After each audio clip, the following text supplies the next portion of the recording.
साधु कह रहे हैं कि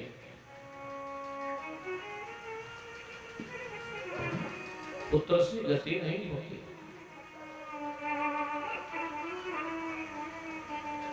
अरे पुत्र से गति मिलती तो फिर सगर के 60,000 जल गए और अंग के यहाँ लीन हुआ। इसलिए महात्मा जी, पंडित जी, प्रार्थना ये है कि आपको ये पुत्र का मोह छोड़ देते हैं। तो सबसे ज्यादा वित्तेष्णा परेशान करती है, पैसा कमाओ। लेकिन महाराज पैसे से भी आगे एक और है, क्या? पैसे को लोग भूल जाते हैं, कहते हैं अरे जब लड़का ही नहीं तो पैसे का क्या करेंगे। इसका मतलब वित्तेष्णा से ज्यादा है पुत्रेष्णा। और पुत्रेष्णा से भी एक चीज आगे है, लोकेष्णा।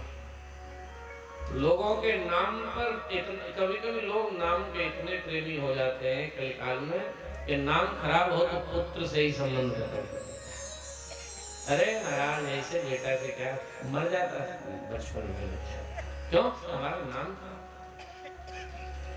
सुतवीत लोक ईसना तीनी।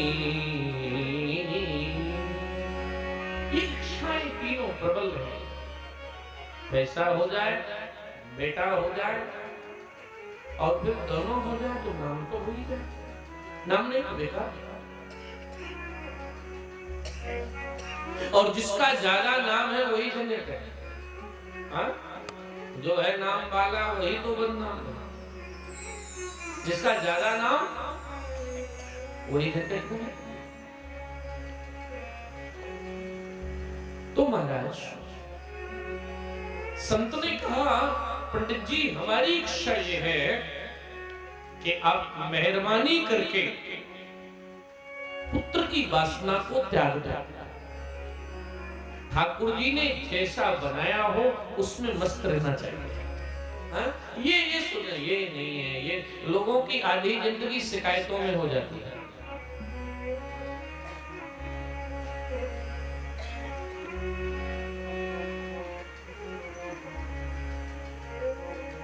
तो इसलिए इस झंझट में कभी मत पड़ो। हाँ? कि भगवान सारे काम हमारे हिसाब से हो जाए, नहीं साहब। कई इस संसार में सुखी कोई नहीं है साहब। यहाँ जितने बैठे आप बुरा मत मानना। कोई इसलिए दुखी है कि मोटा ज्यादा हो गया, कोई इसलिए पतला ज्यादा हो। अब आप कहेंगे बीच वाला कह रहा है बीच में क्यों, या तो इधर रखता है इधर रखता है। कोई इसलिए दुखी है कि दौलत बहुत कम है, और कोई इसलिए दुखी है कि महाराज दौलत बहुत है, हवाई जहाज चल रहे हैं और जेल में पड़े हैं।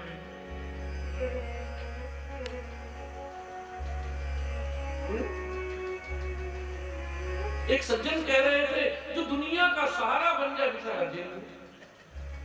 बताओ कितनी संपत्ति है।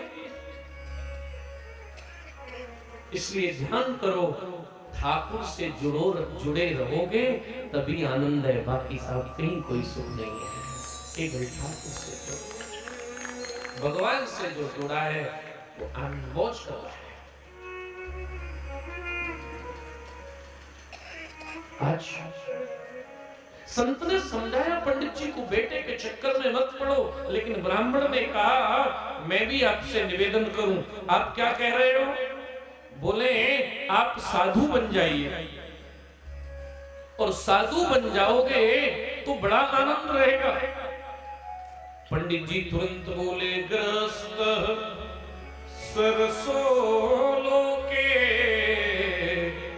पुत्र पौत्रे समन्विता। देखो अब देखिए सबका अपना अपना मजा है। पंडित जी क्या कह रहे हैं? पंडित जी कह रहे हैं आप साधु बन गए इसलिए आपको अच्छा लगता होगा। बाकी गृहस्थ जब घर में जाता है और 2 वर्ष का पोता दादाजी के ऊपर चढ़ता है, उस समय इंद्र का सुख फीका पड़ जाता है। यहाँ बैठने वाले मतलब यहाँ से मतलब मेरा गुजरात से नहीं, पर कथाएं होती उससे। कथा में ऐसे ऐसे लोग बैठते हैं महाराज 3 घंटे ताकत पूरी लगा दो 45 मिनट। अगर उनको अकेले में पूछो कि ताली क्यों नहीं बजाते, बोले साहब इतना बड़ा आदमी ताली बजाऊंगा, शर्म लगती है, आखिरकार मेरी इज्जत है, ताली क्यों। वही आदमी जब घर में जाता है,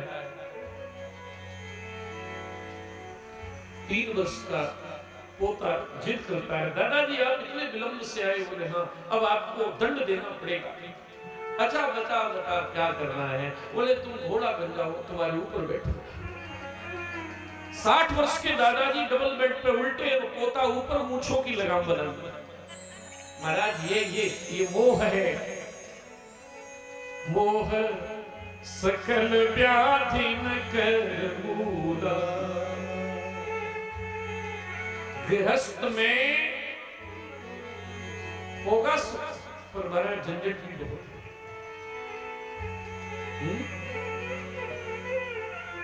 अरे गृहस्थ बने, शादी की पत्नी अगर ईमानदारी से बहुत हमारे अनुकूल मिल गई, अनुकूल का मतलब हर तरह से हमारी बात माने, तो आप सोच रहे हो तो सुखी हो गई। बोले नहीं, दुखी है।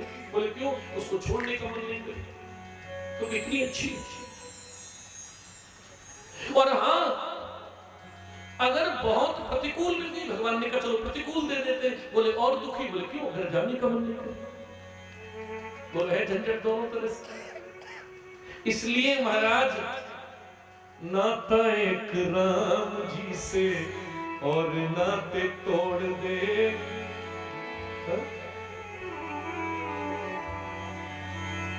सब कुछ छोड़ो।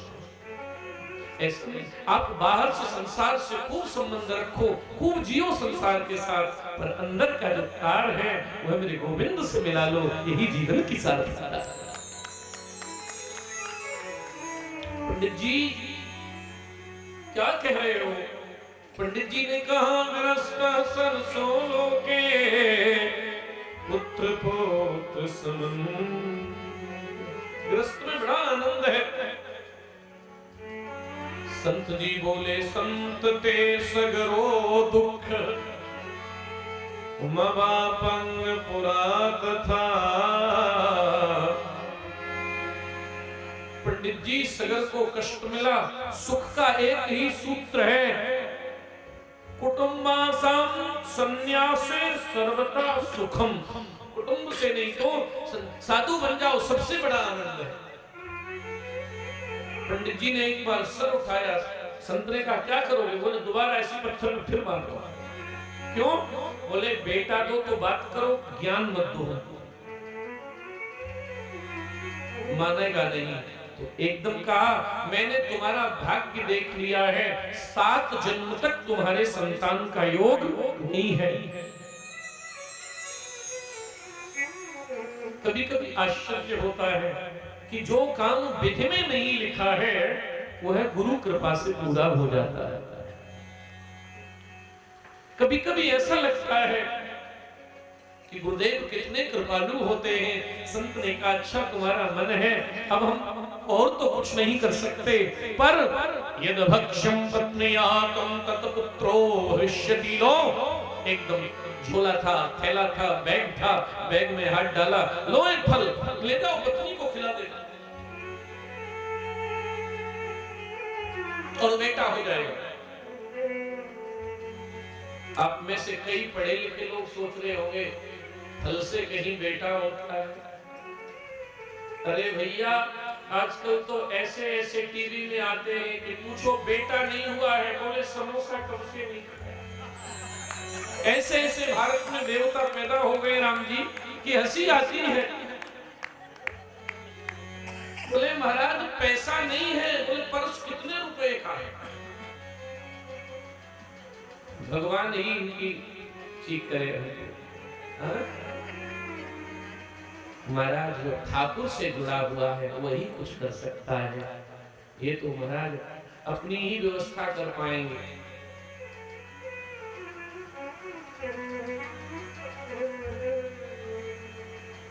ब्राह्मण देवता ने फल लिया है और फल को लेकर घर पधारे।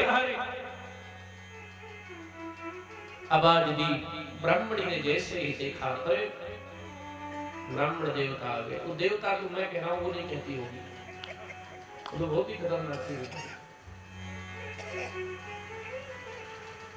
जैसे ही प्रवेश हुआ घर में, विप्र तो बहुत खुश है कि आज कुछ सौगात लेके आया है, आज हमारी किस्मत बदल जाएगी। हाँ, लेकिन जैसे ही प्रवेश हुआ, ब्राह्मणी ने तुरंत कहा, ठीक हो, आज तो आप कह रहे थे आत्महत्या करने जा रहे हैं, इसमें भी प्रसन्न लौट कैसे आया? तुम तो आत्महत्या की सुबह से कह रहे थे। ब्राह्मण ने कहा, अरे आत्महत्या वाला चैप्टर ही क्लोज हो गया, अब देख आनंद कैसा है, क्या लाया हूं तेरे लिए, ये पकड़। ब्राह्मणी ने पकड़ा, देवता ने कहा, जल्दी से खा ले, ठाकुर का नाम ले, खा। बोले क्यों? बोले इसमें बड़ा ये बहुत अच्छा। अरे नहीं बताई। अरे खा तो सही तू। अच्छा मुझे बताएंगे नहीं तो मैं नहीं खाऊंगी। अच्छा तो बता दे तुझे। हाँ, ये साधु ने दिया है। ब्राह्मणी ने कहा, बाबाओं के टोने टोटके में मैं नहीं आने वाली। क्यों? कारण क्या है? अरे इससे खाने से तेरे बेटा हो जाएगा। बड़ी जोर से हंसी। मैंने अभी कहा था कि जो अपने को समझदार मानता है उसे समझाना बहुत कठिन है। बड़ी जोर से हंसी। बोले क्या कह रहे हो? फल से बेटा? हाँ, फल ये साधारण नहीं है, किसी साधु का आशीर्वाद है। कोई शायर बड़ा अच्छा लगता है। फकीरों की निगाहों में अजब ताशीर होती है, निगाहें खाक पर पड़ती तो खाक अक्सीर होती है। फकीरों की निगाहों में अजब ताशीर होती है। भारत का साधु चाहे क्या नहीं हो सकता है। फकीरों की दुनिया अजब है निराली, सदा इनके चेहरे पे रहती है लाली। फकीरों की दुनिया अजब है निराली, सदा इनके चेहरे पे रहती है लाली। सदा इनके चेहरे पे रहती है लाली।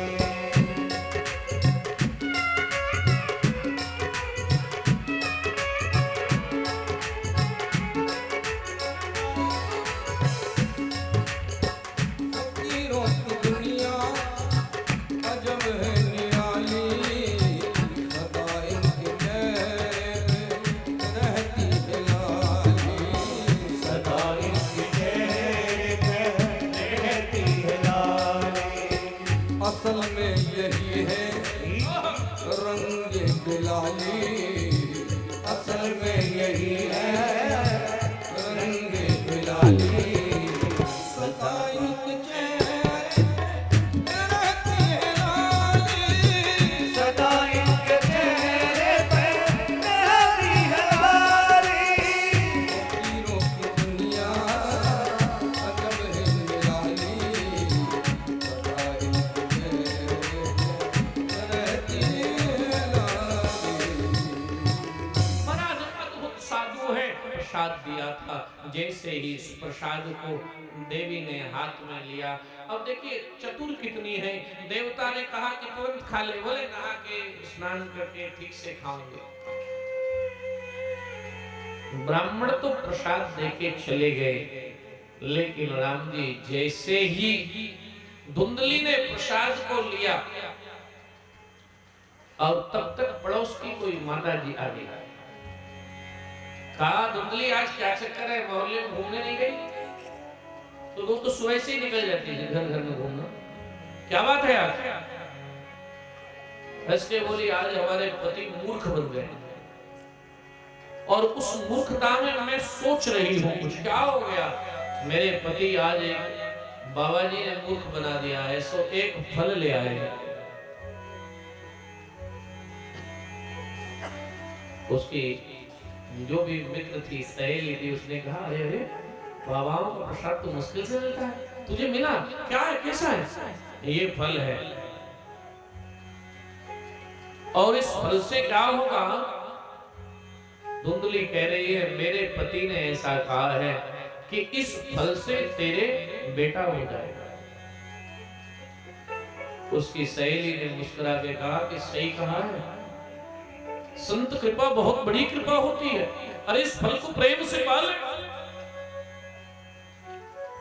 धुंधली ने कहा फल तो पालू पर बड़ी समस्या है। किस बात की? देखिए, जीवन में जिसके मन में कुतर्क आ गया उसका कल्याण कभी नहीं हो सकता। धुंधली ने कहा एक समस्या हो तो पार पाऊं, समस्या बहुत ज्यादा है। बोले क्या समस्या है? धुंधली ने कहा पहली समस्या यह है कि अगर फल खाया और बच्चा नहीं हुआ। तो उसकी सखी ने कहा अच्छा नहीं भी हुआ? बोले हाँ, तो तेरा क्या बिगड़ा? धुंधली ने कहा और बाई चांस हो गए? धुंधली की सखी ने कहा अच्छा बाई चांस हो गया तो तेरा आनंद हो गया। धुंधली ने कहा लेकिन मैंने सुना है कि जब गर्भ धारण होता है तो पूरे पेट में तो बच्चा आ जाएगा, भोजन कहां करूंगी? उसकी सखी ने कहा क्या सोच रही है तू? धुंधली ने कहा इस समय एक बार में जहां बैठती हूं 8-10 चपाती, 1 प्लेट चावल, दाल सब पार। लेकिन अगर उस समय जब बालक पेट में आ जाएगा तो भोजन पूरा नहीं होगा, और भोजन पूरा नहीं होगा तो जीर्ण कमजोर हो जाओगे। हाँ, एक कमजोर होने वाला भी बड़ा झंझट है। आजकल बड़े शहरों में जो मैया लोग हैं वे अपने बच्चे को स्तनपान नहीं करते। हमको किसी ने बताया तो हमने कहा क्यों नहीं करवाती है? बोले ये कह रही थी कि अगर पिलाएगी दूध तो फिगर बिगड़ जाएगा। हमने कहा इधर जिगर बिगड़ रहा है। औलाद से बड़ा कौन जिगर होता है? और माँ अगर बच्चे को दूध नहीं पिला सकती है तो माँ कहलाने का अधिकार नहीं है। अरे इस देश की संस्कृति क्या है? माताओं, आपके बच्चा अगर बड़ा हो गया और किसी से झगड़ा हो गया तो भारत में जब झगड़ा होता है ना तो सामने वाला एक ही बात कहता है आजा माँ का दूध पिया है तो। और अगर लड़ाई हुई तो तुम्हारा बच्चा हाथ उठाएगा, बोले मैंने अमूल का पिया। तो लड़ाई खत्म। कल हमको हमारी सेवा में जो भंडारी प्रसाद भोजन बनाने वाले जो भैया है तो शाम को हमारे सेवक को पूछ रहे थे और अंदर सुन रहा था कि महाराज जी दूध किसका लेते हैं? तो उसने जैसे ही कहा किसका तो मैं अंदर अलर्ट हुआ, जाने किसका पिलाएगा। तो मैं अंदर ही सुन रहा था तो हमारे सेवक ने कहा कि किसका? बोले नहीं अमूल का। और भी उसने तो 3-4 नाम लिए, मुझे तो याद नहीं आए। तो फिर हमने तुरंत बुला के कहा कि भैया दूध 2 ही पीते हैं हम, तीसरा कोई दूध नहीं। क्या बचपन में पिया मैया का और अब पीते हैं गैया का, बाकी और किसी का नहीं। और दूध 2 ही पीने का अधिकार है, या तो मैया का या तो गैया का, बाकी महाराज और दूध नहीं।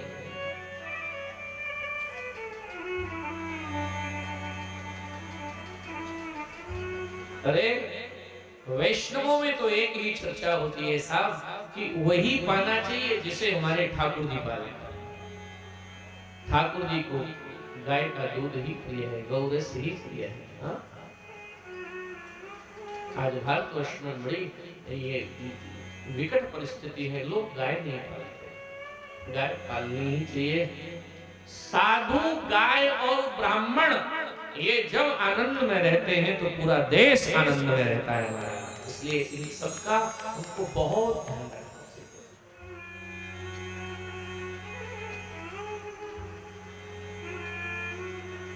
कुतर्क की कोई औषधि नहीं।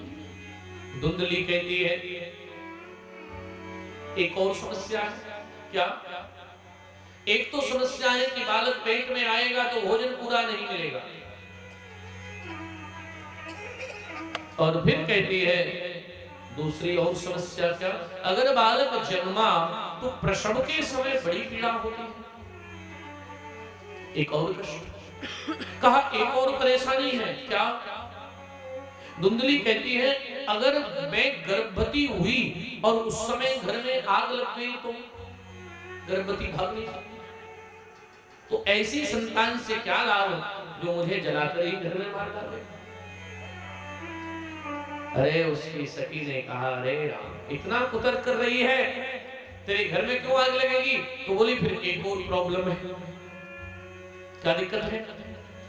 बोले मैंने ये सुना है कि सुखदेव जी महाराज अपनी